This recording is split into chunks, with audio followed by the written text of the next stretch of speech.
Ramai orang takut nak beli emas bila mana mereka tengok harga emas ni makin lama makin naik. Rasa rugi, rasa tak berbaloi. Tapi inilah salah faham yang sentiasa berlaku.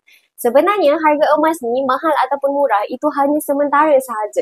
Yang lebih penting adalah matlamat simpanan jangka panjang anda. Okey, pada tahun 2022, harga emas ni sekitar RM269 sahaja per gram. Waktu tu ramai orang tunggu harga emas turun. Tapi dalam masa 3 tahun je, harganya dah naik lebih 2 kali ganda melepasi RM400 per gram. So bahkan dah pun cecah RM500 per gram tahun ni.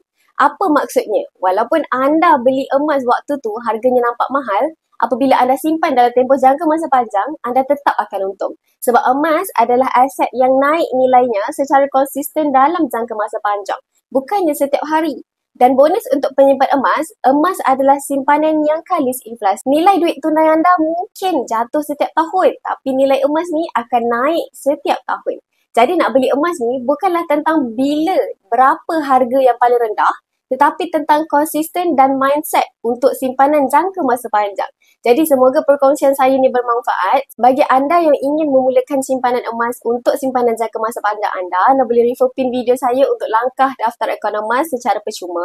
Selepas mendaftar, saya akan bantu Tuan Puan cara dan langkah yang terbaik untuk mulakan simpanan emas di Public Gold sesuai dengan bajet anda masing-masing.